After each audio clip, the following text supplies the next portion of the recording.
voilà, je voulais aussi vous dire voilà, que c'était un webinaire qui a été préparé par Concorde et aussi par une task force qui a regardé les tendances actuelles de financement des organisations de la société civile par l'Union européenne.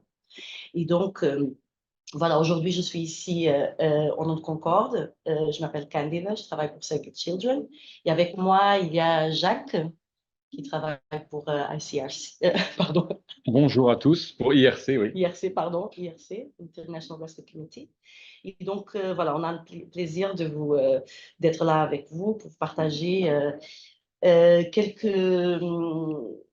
informations sur les tendances de financement de l'Union européenne pour les organisations de la société civile, mais aussi pour discuter avec vous des conseils, des pistes, comment s'engager dans un dialogue sur la programmation et la planification des délégations de l'Union européenne dans des pays partenaires. Voilà. Donc, juste quelques petites infos avant de démarrer et rentrer dans le vif du sujet. Donc, comme vous avez vu, le webinaire est censé durer 1 heure. Donc, on compte faire une présentation de 45 minutes avec 15 minutes pour des questions-réponses. On s'est aussi accordé 15 minutes de plus s'il y a des questions voilà, on souhaite se soulever ou qu'on voit qui ont vraiment un intérêt des participants. Donc, on va voir comment on va gérer ça au cours du webinaire. Vous avez vu qu'un enregistrement est en cours d'être fait. Donc, voilà, comme ça, on pourra le partager avec vous. Vous pouvez le partager avec vos collègues qui peut-être sont intéressés par la question mais n'ont pas pu participer. On aura aussi l'appui du secrétariat de Concorde, donc dans la personne de Georges et Soren, qui sont là pour nous aider avec le chat et avec les questions que vous avez, ainsi que de certains membres de Task Force. Voilà, et donc ça, voilà, je voulais commencer par vous dire, voilà, comme j'ai déjà un peu évoqué, les objectifs vraiment de cette séance, c'est vraiment de nous familiariser tous en tant qu'organisation de la société civile, quelles sont les tendances de financement de l'Union européenne en ce qui concerne les fonds pour l'action extérieure, le développement et coopération internationale, en ayant un focus sur cette étude qu'on appelle the lion's share, donc en fait, introduction libre, je dirais, qui a la plus grande partie du gâteau, pour simplifier un peu, voilà. Et voilà, vraiment avoir le temps de regarder un peu des conseils pratiques, comment est-ce que nous, en tant qu'organisation de société civile présente dans des pays partenaires, comment est-ce qu'on peut avoir des actions de plaidoyer, d'engagement, d'influence vis-à-vis de l'Union européenne sur place. Dans le processus de planification qui est en cours et voilà, qu'on vous expliquera par la suite. Avant de démarrer, on a préparé un petit sondage. Donc, il y aura un petit sondage maintenant au début et à la fin, il y aura un deuxième sondage. Donc, Soren vient de le mettre dans l'écran. J'espère que tout le monde a la chance de le voir. Voilà, on vous accorde 1 minute pour répondre. Et après, voilà, je passe la parole à Jacques qui va voilà, démarrer la présentation, nous présenter le contenu de l'agenda. Et voilà, il va commencer à nous parler, voilà, on va dire, du budget de l'Union européenne pour commencer. Et de l'instrument financier qui nous concerne. Voilà.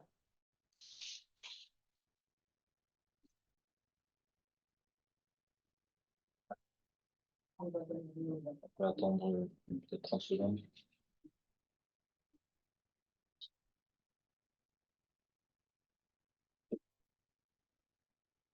Voilà, merci d'avoir répondu. Bonjour à nouveau, très heureux d'être avec vous tous à distance. Alors, si on présente donc la diapositive suivante, on peut voir ce que c'est que le budget de l'Union européenne. Alors, le budget de l'Union européenne fonctionne avec un cadre financier pluriannuel. C'est donc un cadre pour 7 ans. Cette année, donc, en ce moment, ça couvre 2021. Ah oui, d'abord, on va donner un peu le sommaire. Voilà, le sommaire un peu de cette présentation aujourd'hui. Alors, comme disait Candidat, donc on va d'abord présenter l'Union européenne et son budget. Ensuite, on va voir qu'est-ce qu'on entend par programmation de la Commission européenne. puis les tendances actuelles du financement de la société civile, les OSC, par l'Union européenne. Et on va donc se nourrir des conclusions de cette étude que l'on a faite, et dont Candida parlait, que l'on a faite avec Concorde. Et ensuite, dernier point, évidemment, c'est le plus important sur la base de ces informations, c'est quel est le rôle de la société civile? Et qu'est-ce que nous tous, en tant qu'ONG, ONG internationale, ONG locale, ONG régionale, on peut faire pour influencer la programmation de l'Union européenne, et notamment ce que l'on va expliquer, les plans d'action annuels, qui sont donc les documents de programmation pour un an ou pour plusieurs années. Bon, voilà donc pour le sommaire.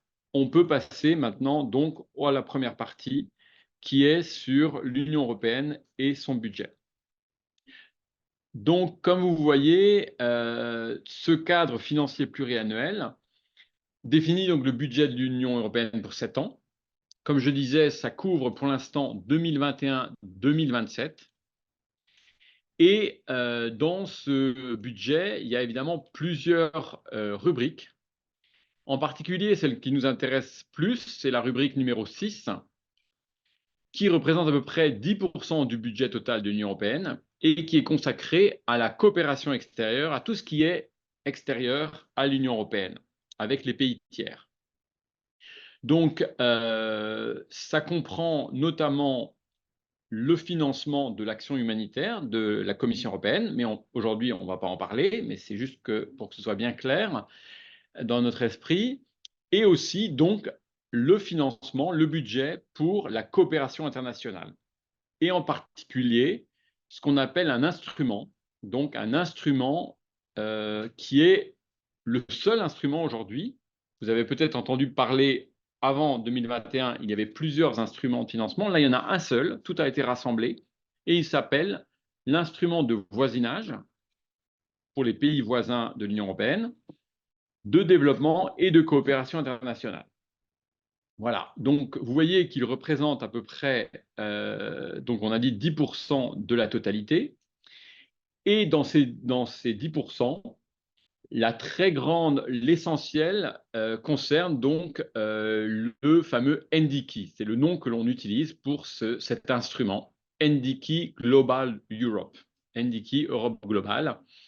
Et donc vous voyez qu'il est quasiment de 80 milliards d'euros. À côté de ça, le financement pour l'aide humanitaire est de 11 milliards d'euros. Voilà. Donc, on peut passer maintenant à ce qui nous intéresse, donc en particulier ce fameux NDICI. C'est donc avec son architecture.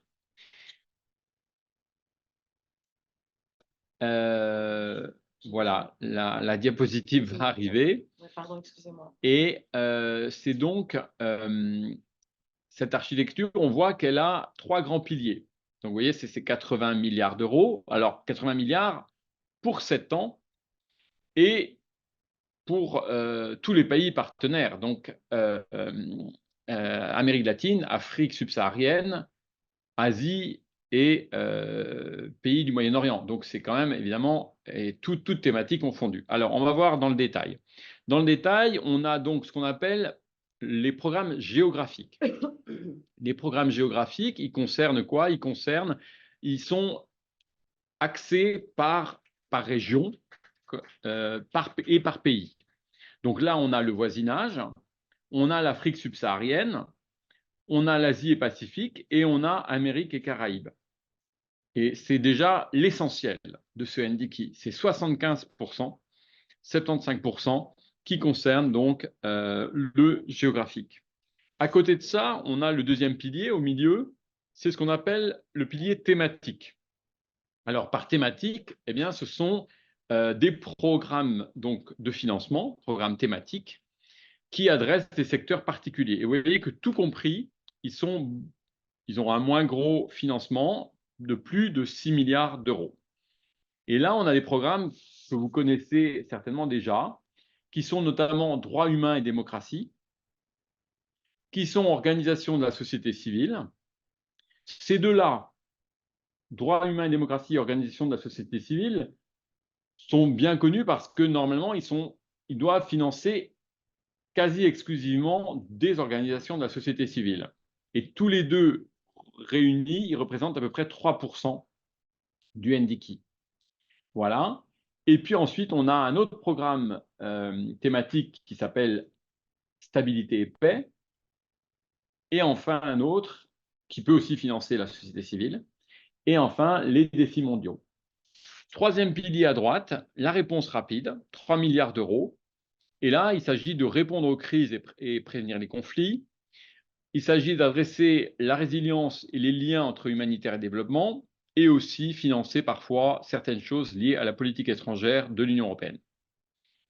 Dernier élément, tout en bas de la diapositive, vous voyez une réserve qui est donc appelée défis et priorités émergents, qui elle est de 9 milliards d'euros à peu près, et qui est donc, comme son nom l'indique, une réserve dans laquelle la Commission européenne va piocher pour répondre à des crises, à des nouveaux défis, etc.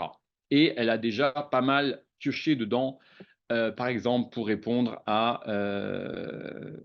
l'Ukraine. Voilà, donc ça, c'est en gros l'architecture financière. Maintenant, on peut passer aux objectifs clés.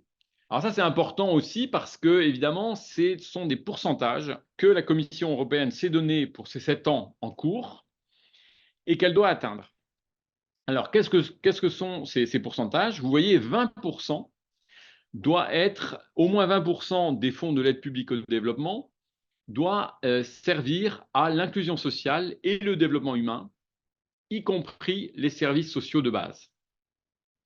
Au moins 85% des nouvelles actions doivent avoir l'égalité entre les hommes et les femmes comme objectif principal ou comme objectif significatif, dont au moins 5% comme objectif principal. Ensuite, on a les objectifs en matière de changement climatique, qui est évidemment une priorité aussi importante pour la Commission européenne. Là, vous voyez que c'est 30% des financements qui doivent aller à des actions liées au climat et à la contribution des objectifs globaux en matière de biodiversité. À titre indicatif, on a aussi 10% du financement qui doit aller à des actions menées liées aux migrations et aux déplacements forcés. Et vous voyez tout en bas une priorité transversale, c'est le partenariat stratégique avec la société civile. Évidemment, on va y revenir. C'est évidemment un des soucis qu'on peut avoir. Alors, pourquoi? Parce que en fait, on voit que normalement, tous les piliers doivent contribuer à ce partenariat stratégique avec la société civile. Pour ce qui est des pourcentages que l'on vient de voir, eh bien, il faut savoir qu'ils sont complémentaires. Ils ne s'excluent pas mutuellement. Dans la mesure du possible, le même programme ou la même action doit contribuer à la réalisation de plusieurs objectifs. Voilà, et évidemment, ces objectifs doivent être atteints pour la totalité de la période 21-27, 2021-2027. Voilà, alors peut-être qu'à ce stade, on va déjà prendre les questions qu'il y a, s'il y en a. Donc, est-ce qu'il y a déjà des questions? Non, hein. Alors, bon, si vous n'en avez pas qui viennent tout de suite, alors, mais évidemment, on pourra y répondre plus tard. On va. Je vois que Léon Lazare Diouf a levé sa main, donc je vais vous donner la parole. Léon. Ok, bonjour. Bonjour à tout le monde. Bonjour. Excusez-moi, j'avais juste une petite question par rapport aux OSC. Est-ce qu'il y a la précision par rapport au niveau local ou c'est niveau international? Je pose la question parce que l'Union européenne a lancé des réflexions au niveau de chaque pays par rapport à la collaboration avec les OSC.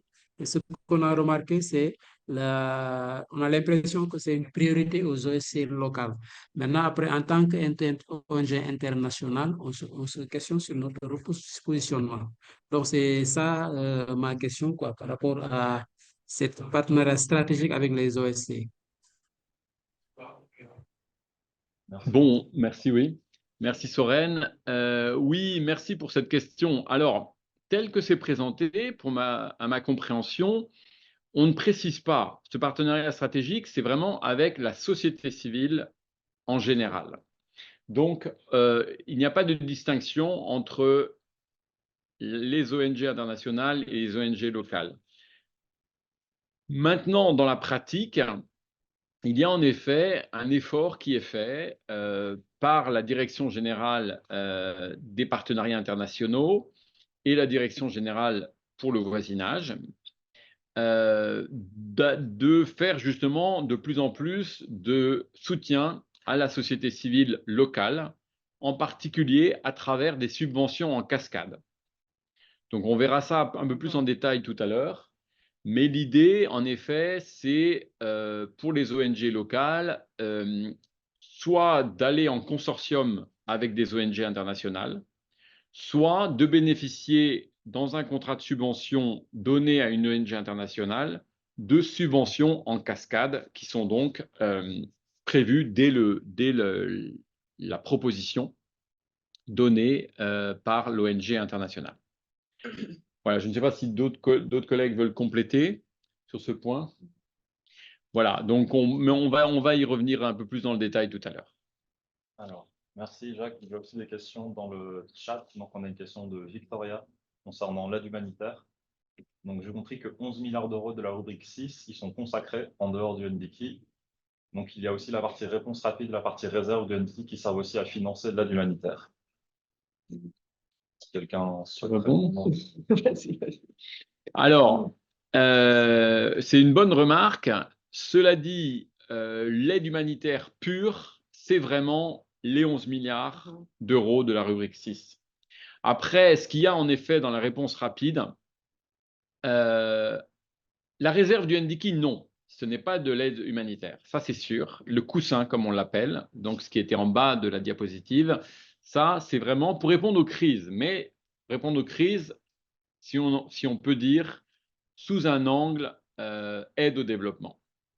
Maintenant, sur la réponse rapide, c'est vrai que il est prévu que ça puisse faire le lien entre l'humanitaire et l'aide au développement, autrement dit, le fameux nexus, le triple nexus paix, développement, paix, humanitaire, développement. Voilà. Je vois que Belinda essaye peut-être de répondre aussi à ce point.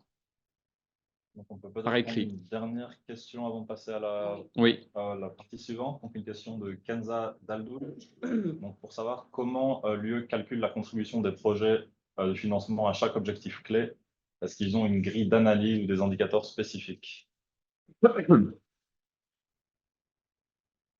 Alors, est-ce que quelqu'un a la réponse précise à cela? Ça, c'est, ils ont leur propre. Alors, ce que je crois savoir, c'est qu'en fait, quand ils ont un projet, ils ont en effet des marqueurs de l'OCDE qu'ils doivent mentionner. Donc, ils vont, au début de chaque projet, mentionner si cela répond justement à un objectif de changement climatique, à un objectif migration, etc. Donc, c'est comme ça qu'ils calculent, vous voyez. Donc, oui, ça revient un petit peu à une grille d'analyse, en fait. Voilà, on appelle ça des marqueurs. Voilà. Donc, on peut passer à la suite avec Candida. S'il y a d'autres questions au fur et à mesure, voilà, n'hésitez pas à les noter dans les chats et on les adressera par la suite. Donc, voilà. Donc là, on va rentrer sur une partie qu'on appelle la programmation. Donc, en soi, la programmation, c'est un processus décisionnel essentiel par lequel la Commission européenne, et notamment en ce qui nous concerne, la Direction générale des partenariats internationaux et la Direction générale du voisinage, ainsi que d'autres services concernés, comme le Service européen d'action externe et aussi les délégations de l'Union européenne, avec les pays partenaires, définissent la stratégie de l'aide au développement.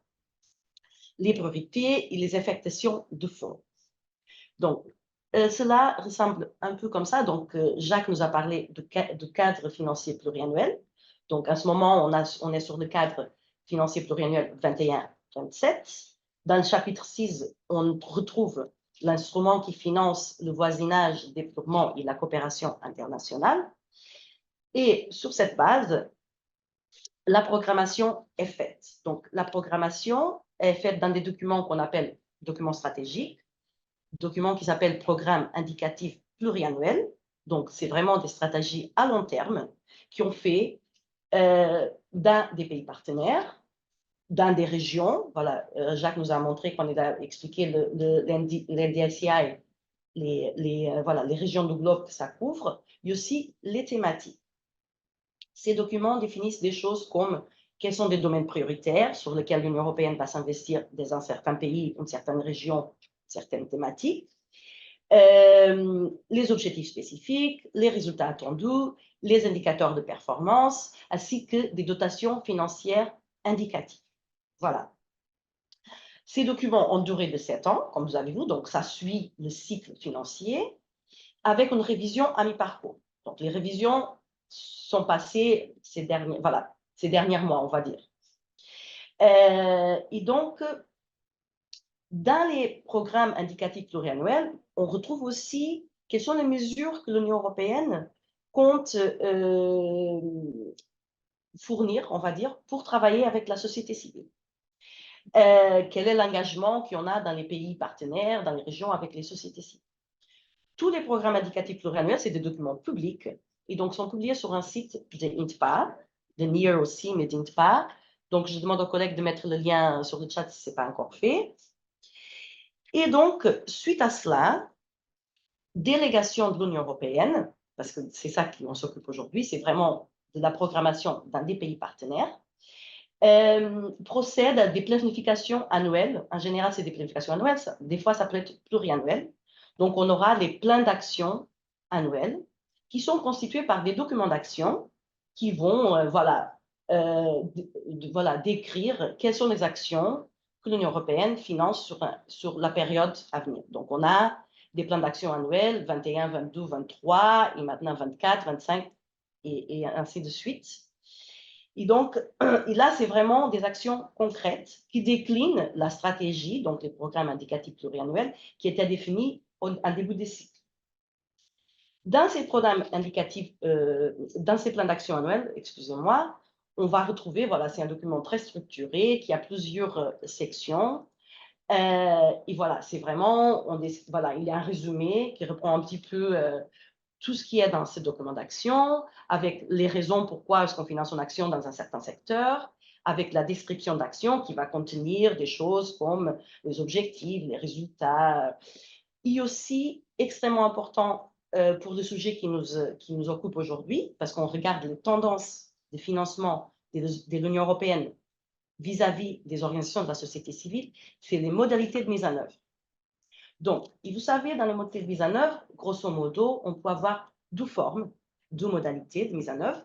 Une qui s'appelle directe, et donc c'est celle que nous, en tant qu'organisation de la société civile, connaissons mieux, parce que c'est vraiment l'Union européenne qui exécute ces actions, et cela, on va le faire, voilà, les délégations vont le faire à leur niveau, au niveau des pays, en lançant par exemple des appels à propositions. Donc voilà, si vous regardez dans cette diapositive en bas, donc on a le cadre financier pluriannuel, les stratégies, donc les programmes indicatifs pluriannuels, les plans d'action annuels, et ensuite, il y a les appels à propositions, les contrats, et bon, effectivement, la mise en œuvre des projets. Et donc, la gestion directe, donc c'est celle que nous, on maîtrise le mieux, parce que c'est là où on va trouver les appels à propositions pour lesquels, certaines fois, les organisations de société civile sont éligibles. Et donc, c'est vraiment les services de l'Union européenne qui vont exécuter, ils sont responsables pour l'exécution budgétaire des actions. Et après, on va avoir un autre mode de gestion, de mise en œuvre, qui s'appelle indirect, c'est-à-dire que l'Union européenne va confier l'exécution budgétaire à d'autres organismes. Pour la plupart, bon, Jacques va nous montrer un petit peu qu'est-ce que sont les résultats de l'étude qu'on va vous présenter aujourd'hui. Et donc, c'est-à-dire que l'Union européenne va confier à des organisations qui ont été évaluées au préalable l'exécution budgétaire des actions. Et là, on va trouver des organismes tels que les agences de développement des États membres, certaines qui sont très connues par nous, l'AFD, la GIZ, ENABEL et d'autres, ou les agences des Nations Unies. Et donc là, ça sort vraiment, on va dire, du contrôle, c'est peut-être pas le mot, mais pour simplifier, de l'Union européenne. Et ça passe vraiment, c'est l'autre partenaire qui est responsable pour la mise en œuvre des actions. Voilà, donc c'est juste une petite note, on va revenir sur ça vers la fin, mais c'est vraiment très important qu'on connaisse bien les plans d'action, je veux dire, nous, en tant que collectif des organisations de la société civile, qu'on connaisse les plans d'action annuels, parce que c'est là qu'on va comprendre quelle est la stratégie de l'Union européenne pour le pays, comment est-ce qu'il compte implémenter les projets, quelles sont les priorités, quels sont les objectifs, comment il compte implémenter, mettre en œuvre les projets et tout ça. Donc ça permet aussi d'avoir des éléments de discussion avec les délégations. On va y revenir, mais je vais quand même faire un petit point là-dessus. Et donc, je pense que sur ça, s'il n'y a pas des questions des collègues sur ça, Jacques, juste, oui, oui, ajouter, merci. oui, s'il te Juste plaît. ajouter qu'en effet, on parle des plans d'action annuels parce que c'est le principal type de document. Mais il peut y avoir aussi deux autres types de documents, notamment pour les pays en crise, il peut y avoir les mesures spéciales, qui sont donc, bon, qui ont certaines particularités, mais qui sont l'équivalent d'un document de programmation pour un pays en crise. Et on peut avoir aussi, en addition cette fois-là, des PAA, des plans d'action annuels, on peut avoir des mesures individuelles qui viennent s'ajouter, donc qui ne sont pas prévues, mais qui s'ajoutent au plan d'action annuel. Voilà, donc il faut juste avoir l'idée que plan d'action annuel, mesures spéciales et mesures individuelles, c'est ces trois types de documents qui peuvent vous intéresser, nous intéresser. Et du coup, ça me permet aussi d'ajouter qu'il y a aussi un site d'INTPA où on peut trouver les plans d'action annuels et aussi les mesures spécifiques et les mesures individuelles.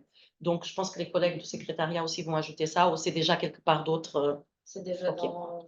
Donc, voilà, pour que vous puissiez avoir ces documents aussi sur la main. Et donc, sur ça, j'invite Jacques à nous faire un peu, donner un petit peu un résumé de l'étude qui a été lancée par Concorde sur les tendances actuelles de financement des OSC par l'Union européenne. Donc, ce qu'on appelle le lion's share, donc vraiment qui a la plus grande partie du gâteau, de ce gâteau qui nous occupe ici sur la coopération et le développement. Voilà, qui gagne la part du lion, comme tu dis, la partie du gâteau. Alors, pourquoi on a voulu faire cette étude avec Concorde et donc plusieurs ONG qui sont membres de Concorde? C'est parce que on est cette année-là, dans les tout prochains mois, il va y avoir la finalisation de l'évaluation à mi-parcours. Comme vous l'avez vu sur la diapositive que le candidat a présentée là tout de suite, c'est donc la Commission européenne qui décide, au bout de 4 ans de mise en œuvre, de regarder un peu, d'évaluer ce qui a été fait pour réorienter, si nécessaire, pour les 3 dernières années du cadre financier pluriannuel. Donc nous, notre idée, c'était d'influencer justement l'évaluation à mi-parcours. Et pourquoi? Parce que le règlement de ce fameux NDICI mentionne bien que, j'ouvre les guillemets, les organisations de la société civile, les OSC, doivent être dûment consultées et avoir accès en temps voulu aux informations dont elles ont besoin pour pouvoir participer de manière adéquate au processus de conception, de mise en œuvre et de suivi des programmes et jouer un rôle utile dans les programmes. Je ferme les guillemets. Voilà. Donc ça, c'est écrit dans le règlement du NDICI. Donc nous, en fait, on se dit, bah, écoutez, Commission européenne, vous avez adopté ça, donc vous devez respecter ce que vous avez adopté vous-même. Et on avait en effet des doutes sur la participation effective des OSC dans la mise en œuvre du NDICI. Il y avait peu de données disponibles sur l'allocation des fonds. Voilà. Et on avait déjà quelques observations. Donc, la méthodologie, c'est que l'on a justement analysé 278 plans d'action annuels ou plans d'action pluriannuels, et aussi des mesures, comme on disait, des mesures spéciales et des mesures individuelles. Donc, on a analysé un équivalent de 7,5 milliards d'euros. À cela, on a ajouté 30 entretiens semi-structurés avec des représentants des délégations de l'Union européenne et de la société civile dans 5 pays.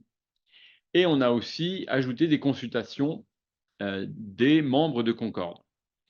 Donc, sur ces bases-là, quels résultats on a trouvé? Alors, on est désolé, mais la diapositive est en anglais, mais je vais continuer évidemment en français. Donc, on observe que sur les plans d'action annuels analysés, la très grande majorité, donc près de 60%, du financement géographique est dépensé par le biais de la gestion indirecte. Donc, comme vous avez compris, la Commission européenne délègue aux agences des États membres, aux Nations unies ou aux institutions financières internationales. Et ça, c'est encore plus vrai au niveau régional, le camembert de droite. Parce que là, ça va jusqu'à 65%. Alors, on observe que cette gestion indirecte, elle est élevée en particulier quand l'action fait partie de ce qu'on appelle les initiatives de l'équipe Europe, qui sont très nombreuses depuis 2021. Elle survient dans des contextes d'espace civique fermés. Elle intervient souvent dans des pays en crise et elle concerne aussi des secteurs spécifiques, comme par exemple l'approvisionnement en eau et assainissement.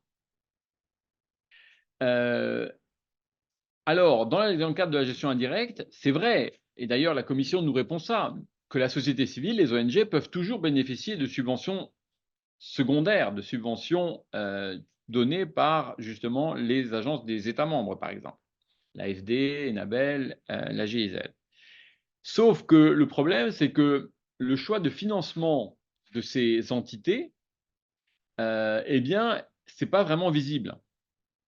Donc, et des instructions que donne la Commission européenne à ces agences des États membres ou aux Nations unies ne sont pas non plus, sont rarement faites. Donc, ça, pour nous, ça pose un problème. Donc, vous voyez que moins d'un tiers du financement du pilier géographique, hein, là, on ne parle que du pilier géographique. Donc, si vous vous rappelez la diapositive, c'était le pilier qui apparaissait à gauche. Voilà, donc moins d'un tiers de ce financement global est dépensé par la gestion directe. Alors, on peut passer à la suite, où on voit que, justement, dans les fonds géographiques acheminés par la gestion directe au niveau national, donc là, c'est vraiment ce qui nous intéresse, donc c'est la gestion directe, eh bien, un tiers est attribué par les biais, là je parle donc du camembert de gauche. Donc un tiers est attribué par le biais d'appels à propositions et près de la moitié par le biais de subventions directes. Donc les appels à propositions, on connaît. Subventions directes, c'est lorsque, de gré à gré, les ONG ou les ONG locales négocient avec une délégation pour obtenir un contrat. Au niveau régional, on voit que c'est la moitié des fonds qui sont attribués par là c'est le camembert de droite, la moitié sont attribués par le biais d'appels à propositions et 20% seulement par le biais de subventions directes. Donc voilà, on peut encore, je vais continuer à expliquer que oui, en termes de résultats de cette étude, donc, on voit finalement qu'une part globale de 17% du budget géographique est accessible à la société civile. Plus précisément, 10% sont accessibles mais en concurrence et 7% sont réservés à la société civile. Donc, ça pose un problème, notamment de diversité limitée, comment dire, le fait que la diversité de la société civile est limité dans le nombre qui peut avoir accès à ces financements. On voit qu'il y a des critères d'éligibilité complexes dans les appels à propositions qui excluent surtout les petites organisations communautaires et les organisations de base. On voit aussi que donc il y a une dépendance à l'égard des OSC internationales, ça rejoint la question qui a été posée tout à l'heure, et donc une moins grande accès pour les OSC plus petites. Alors, pourquoi ça se produit tout ça? Il faut voir que il y a voilà, il y a une raison, il y a des raisons politiques, hein. Il faut aussi évidemment avoir ça en tête parce que c'est les relations entre notamment la Commission européenne, l'Union européenne et les agences des États membres et aussi avec les Nations unies. Mais il y a aussi une raison de capacité, de manque de capacité des délégations à gérer les subventions. Parce qu'évidemment, un appel à proposition, c'est quasiment 1 an de travail pour une délégation de l'Union européenne, alors qu'une subvention directe, enfin une subvention, oui, une subvention directe, c'est plus rapide, mais aussi un contrat avec les Nations unies ou une agence d'un État membre, c'est beaucoup plus rapide, c'est juste un contrat. Voilà. Donc là, je pense qu'on va on va pas répéter ce qu'on a dit parce que c'est ce qui apparaît, c'est des choses qui ont déjà été dites. Donc, j'ai envie de dire en conclusion de cette partie que voilà, il faut bien voir qu'aujourd'hui, justement dans ce pilier géographique, il y a notamment une agence d'État membre qui arrive en tête, c'est la GIZ, donc c'est la coopération allemande. Et évidemment, ce serait mieux que ce soit plus équilibré. Donc là, on va peut-être reprendre aussi une session de questions-réponses sereine s'il y en a, s'il te plaît. Alors, je vais vous laisser la parole. Si quelqu'un a une question, autrement, je vois un commentaire dans le chat. L'idée que souvent les partenaires pré-identifiés à gestion directe sont quand même agences des Nations Unies ou des États partenaires. En effet. En effet. Alors, est-ce qu'il y aurait en effet des questions, soit dans les questions-réponses, ou bien dans la salle? Est-ce qu'il y en a 1 ou 2 personnes qui voudraient prendre la parole à ce stade? Alors, on va prendre les 2 questions et puis on passera à la suite. Question de Francesca. On va vous laisser la parole, Francesca. Merci beaucoup. Je voulais savoir si on a aussi fait un pas ultérieur dans l'analyse en collectant des données sur après la gestion indirecte, combien de cet argent effectivement arrive aux organisations de la société civile.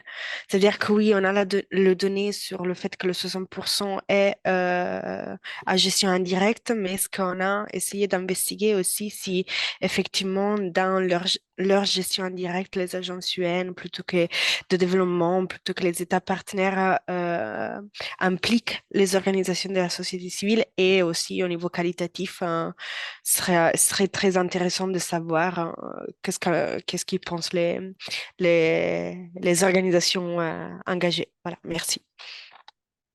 Bon, on va peut-être prendre la deuxième question en même temps. Alors, je vois une question de Julia dans le chat encore. Est-ce qu'on a des données sur la période précédente, donc avant 2021, pour comparer ces pourcentages? Alors, on va peut-être prendre les 2 questions. Je vais prendre la première, qui est une très bonne remarque. Merci beaucoup de l'avoir signalé. On y a réfléchi, bien sûr, mais à ce stade, en effet, notre étude était uniquement basée sur les plans d'action annuels ou les mesures spéciales. Donc, on n'a pas, en effet, investigué comment les agences des États membres ou les Nations unies elles-mêmes vont financer la société civile, notamment parce qu'on est basé ici à Bruxelles.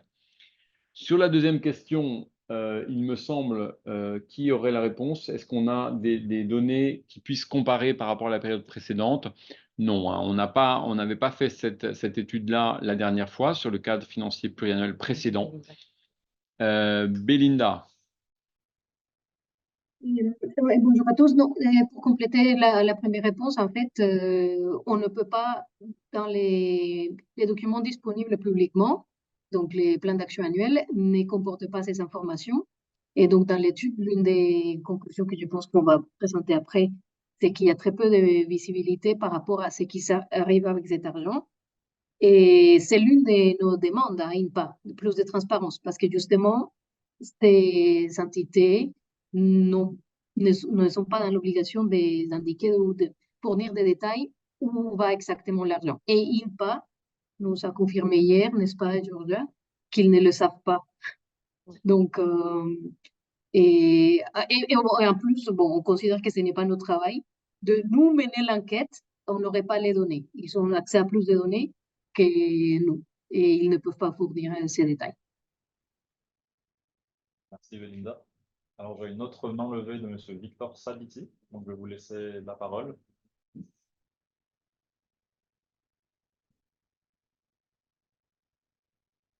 Il me semble que vous êtes en mute. On pourra revenir à votre question plus tard si vous... Allô? Oui, alors. Ouais, donc je disais que j'avais aussi une petite question, c'est un rapport avec l'efficacité des l'aide. Parce que là, on a vu suffisamment de financements qui sont octroyés, mais est-ce que ça veut pu aussi checker un rapport avec l'efficacité de cette aide de l'Union européenne, surtout pour le bénéficiaire? Merci. Merci Victor.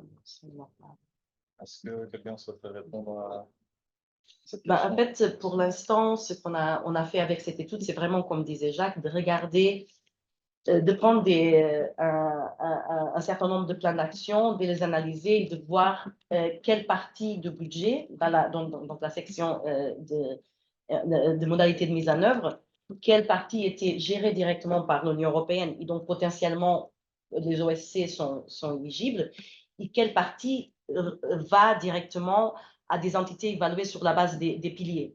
Et donc ça, c'est sur la gestion indirecte. Donc, pour l'instant, on n'a pas regardé toutes autres questions. En fait, c'est vraiment sur cette analyse budgétaire qu'on a fait. Parce que, en fait, comme disait Jacques, on trouvait qu'il y a une tendance très marquante. Et comme vous voyez, ça, voilà, on dit 60% des financements de piliers géographiques de ce qu'on a regardé, mais c'est illustratif de la situation, est mise en œuvre par des entités autres, je veux dire, Agence des Nations Unies, Agence de développement des États membres. Et donc, comme les collègues disaient, les questions, effectivement, aujourd'hui, c'est difficile à savoir quand est-ce que les OSC sont partenaires de ces entités. Et donc, comme disait Belinda, c'est une recommandation qu'on a et qu'on parlera tout à l'heure, dans le dialogue avec les délégations européennes, de demander que ça soit fait, en fait.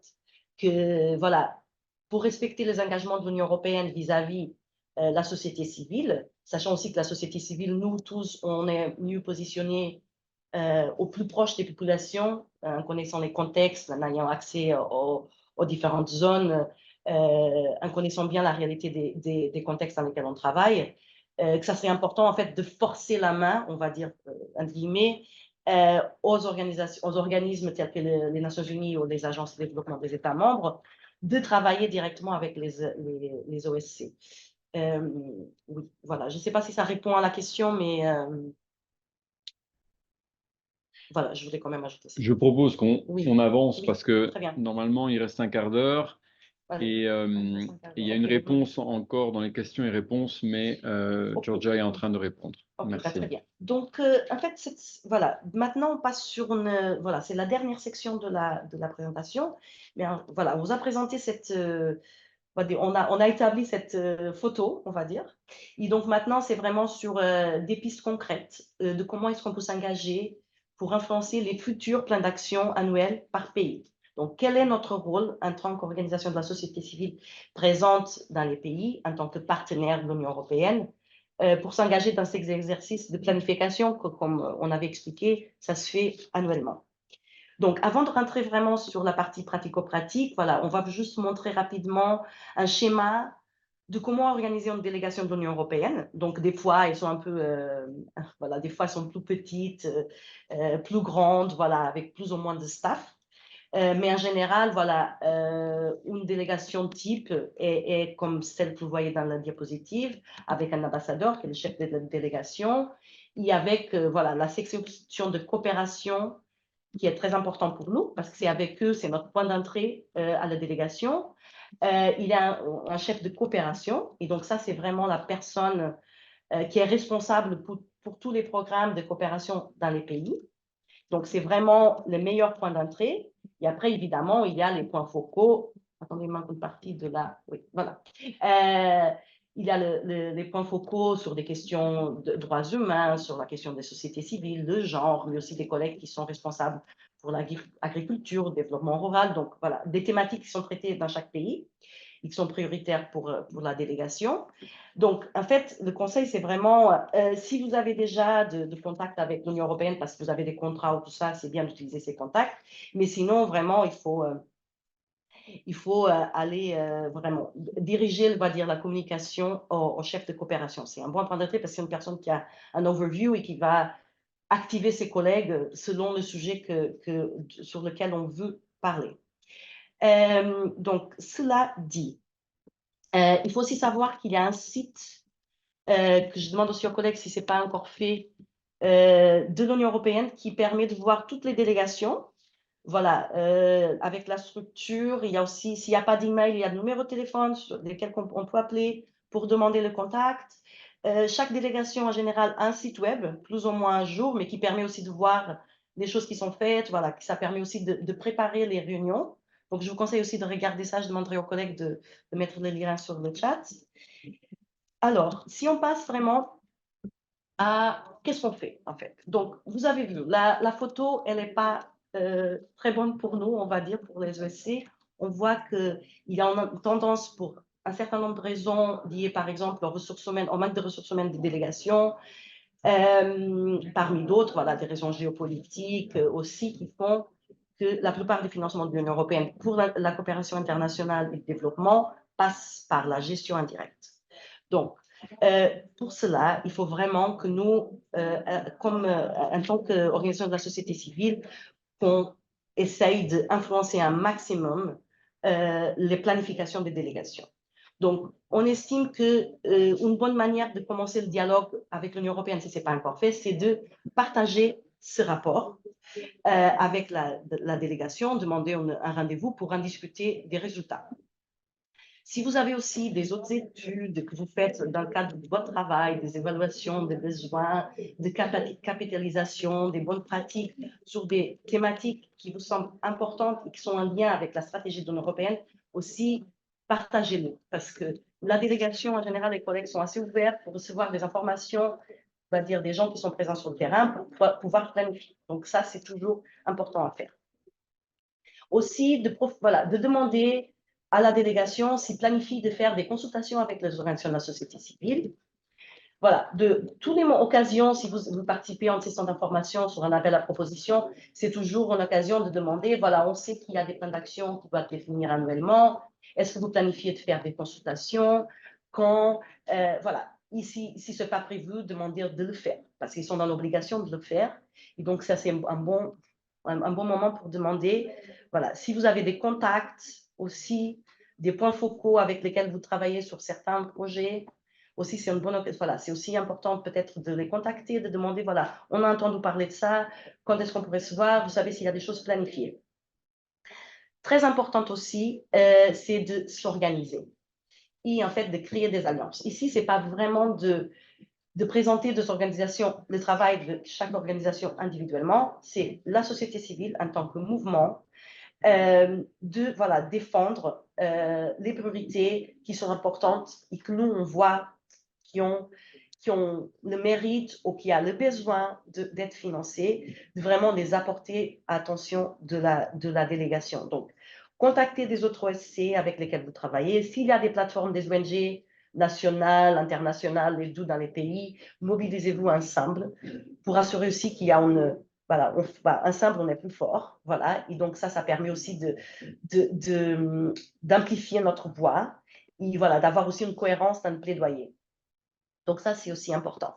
Autre chose qui est extrêmement important, et bon, on connaît ces choses, mais bon, on voulait juste rappeler, c'est vraiment de lire les documents. Donc, avant d'aller dans une réunion, ça serait important de lire les documents, donc ce qu'on vient de parler, les programmes indicatifs pluriannuels pour le pays, les plans d'action annuels qui ont été déjà publiés pour les années précédentes, voir qu'est-ce qui a été financé, qu'est-ce qui n'a pas été financé, est-ce que ça s'aligne avec vos propres stratégies, vos propres idées, voilà, vos propres positionnements en fait dans le pays, ce que connaît des besoins, des populations, notre travail avec les communautés, voilà. Donc c'est vraiment un exercice stratégique. Ce n'est pas une question de positionner des organisations individuellement, comme je le disais, mais vraiment d'apporter le message du secteur vis-à-vis les bailleurs. Et bon, dans le cas, on parle de délégation de l'Union européenne. Donc, c'est très important voilà, de faire cet exercice et voilà, de profiter du moment où les délégations sont en train de planifier, de vraiment apporter notre voix et de ne pas attendre passivement qu'ils nous contactent. Juste pour dire aussi, en fait, il ne faut pas avoir peur d'appeler, d'envoyer des emails, voilà. Vraiment avoir un rapport un peu plus, un rapport partenaire, parce que la délégation a tout l'intérêt d'avoir la société civile engagée dans ce processus. Et ça permet, bon, au moins, on espère, que notre rôle ne soit pas oublié dans tout ce qui est développement et coopération internationale. Je ne sais pas si ça couvre tous les points. Voilà, si les collègues vous ajoutez, on pourrait aussi, mais sinon, je passe vraiment aux recommandations du rapport. Juste pour vous donner, voilà, le rapport a été partagé, je pense, on sera partagé à nouveau, il y a tous les détails, mais quand même, on voulait juste voilà, faire un zooming, un focus sur certains points. Donc, en fait, dans les messages, voilà, on a sectionné les recommandations qu'on peut faire vis-à-vis de l'Union européenne, les délégations de l'Union européenne, pardon, vas-y. Oh non, vas-y, on fera le sondage après. Le dernier sondage, on le fera après. C'est mieux après les recommandations. C'est mieux. Ok, donc, pardon, j'étais un peu dans mon élan. Donc, en fait, c'est important le message à passer aux délégations, c'est vraiment de renforcer l'accessibilité et l'inclusivité des financements en gestion indirecte. Donc, ça répond un petit peu à la question que la collègue précédemment faisait. En fait, on doit demander à l'Union européenne de permettre aux OSC qui ont les capacités et l'expérience, voilà, capacité en termes de gestion, de devenir des entités évaluées sur la base des piliers. Donc aujourd'hui, cette figure, on va dire, est juste limitée à un certain nombre d'organismes, notamment Organisation des Nations Unies, aux agences d'États membres, institutions bancaires et autres. Et donc, de demander aussi ça pour les ONG. L'autre chose, c'est-à-dire dans les documents d'action, voilà, si la délégation dit, voilà, nous, on va aller sur la mise en œuvre en gestion indirecte, que ça soit, qu'ils mettent une note que c'est obligatoire de travailler avec les organisations de la société civile. Voilà, ça c'est important aussi pour qu'on puisse, nous, jouer le rôle, le rôle qu'on doit jouer dans la mise en œuvre des projets. Donc ça serait pour la première recommandation. La deuxième recommandation, c'est vraiment de garantir que les processus de consultation sont plus réguliers et plus inclusifs. Donc, en fait, ici, on veut dire que la régularité des contacts, le dialogue avec l'organisation de la société civile, même, voilà, que ce soit, par exemple, des mécanismes déjà existants comme les feuilles de route pour l'organisation de la société civile, que ça soit fait, mais aussi, voilà, de pouvoir avoir des échanges réguliers, par exemple, à travers la plateforme des ONG nationales, avec la société civile. Donc, en fait, insister sur le point de l'importance de cet échange régulier. Évidemment, ces échanges ne doivent pas empêcher d'avoir des dialogues ad hoc sur, voilà, moins formels, sur des questions, voilà, je veux dire, de jour à jour. Et en fait, aussi assurer que ce dialogue est inclusif. Donc, le collègue Léon, je pense, au début, parlait des organisations de la société civile locale. Oui, il y a un effort de l'Union européenne d'avoir de plus en plus des organisations de société civile comme partenaires, c'est très important.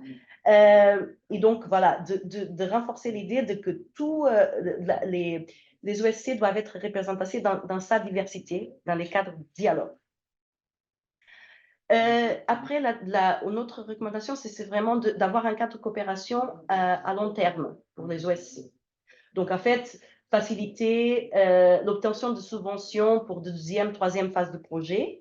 Si vraiment la phase actuelle en cours, elle prouve qu'il y a une évaluation positive, voilà, que ça soit possible d'avoir des financements de suite.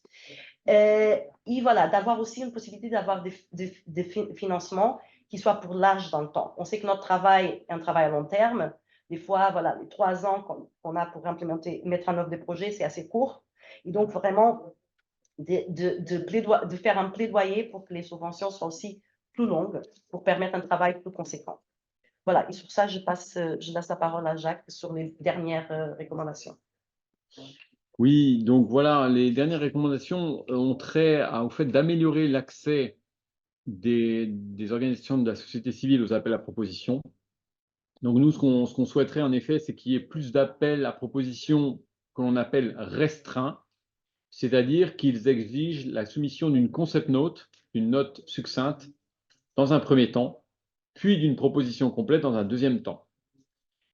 Mais donc la proposition complète, c'est uniquement pour les OSC qui ont été présélectionnés. Donc ça, évidemment, ça évite d'avoir plus de travail sans forcément de résultats pour les OSC.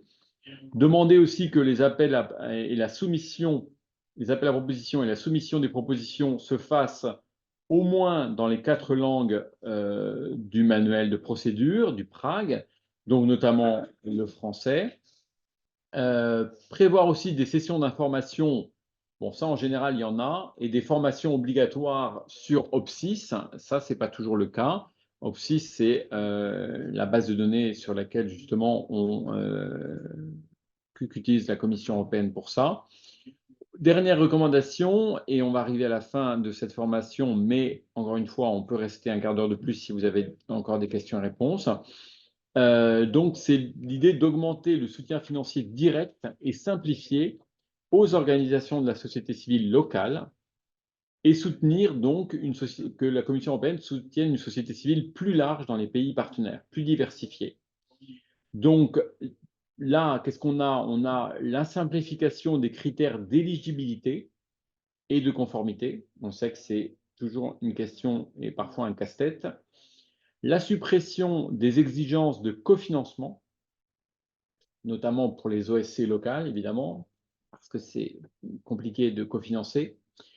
L'autorisation d'un préfinancement complet pour les OSC locales, alors que le préfinancement, en général, il est de 70% au tout début du projet.